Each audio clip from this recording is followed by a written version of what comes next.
د کورنیو چارو وزارت د امنیتي چارو ستر معاونیت له لوري د محترم رئیس الوزرا د هدایت پر بنسټ د شته امکاناتو د اغیزمنې استفادې او د امنیتي تدبیرونو د پیاوړتیا په موخه د لسګونو سکینر موټرونو تر تخنیکي ارزونې او ترمیم رغونې وروسته بیرته فعال او ګټه اخیستنې لپاره اړوند امنیتي برخو ته وسپارل شول. یاد سکینر موټرونه د امنیتي تلاشیو پر مهال د وسایطو د دقیق پلټنې او څارنې لپاره کارول کیږي چې د امنیتي ګواښونو د مخنیوي او ممنوعیت توکو د کشف او تلاشي بهیر د لا معیاري کېدو په برخه کې مهم رول لري. د امنیتي چارو ستر معاونیت مسؤلینو وویل چې د دغه وسایطو د فعالېدو او دولتي امکاناتو د ښه مدیریت او د لګښتونو د کمښت او د امنیتي ځواکونو د کاري وړتیاو د لوړولو په موخه ترسره شوي دي. دوی زیاته کړه چې د کورنیو چارو وزارت امنیتي تجهیزاتو د ساتنې او پیاوړتیا په برخه کې خپلو هڅو ته دوام ورکوي څو د هیواد په بیلابیلو سیمو کې د امنیتي چارو د لا ښه ترسره کېدو زمینه برابره شي.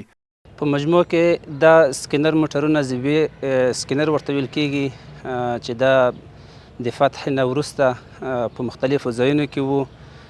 د موږ انجینرانو او د سفریا قطعې مسؤلینو د موږ سره په همکارۍ باندې د موږ د ټولو ځایونه راجمع کړل، دغو ځای ته م راوړل.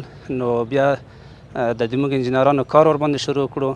و این ماشین اکسری که در اینجا موقعیت داره با چندین ترمینالی که در اینجا وجود داره، هر کدامش بخشی جداگانه است که در اینجا یک از او بخش امو ساحه دید خود اسکن ما است که وقتی موتر در اونجا تیر میشه از ساحه عبور میکنه، در اونجا باید سنسورها فعال میشه و او عکس یا امو شوایی که است در اونجا پخش میشه و تمام ماشینا را چی میکنه، اینا اسکن میکنه. د پخواني نظام نه په دغه مختلفو ساحو کې سره تیت وله او وظیفې اجرا کړې وې. په وخت د تګ کې ټول دغه رقم ته سره ویجاړ کړي وو، شیان یې ورنه وړي وو او ټول یې د کار نه غورځولي وو. د مشرانو په هدایت او د مشرانو د امارت د مشرانو په هدایت ټول هم سره راجمع کړه او ترمیم هم کړه. د یادونې وړ ده چې دغه سکینر موټرونو په فعالېدو سره به د تلاشۍ او امنیتي کنټرول بهیر لا چټک، دقیق او اغیزمن شي.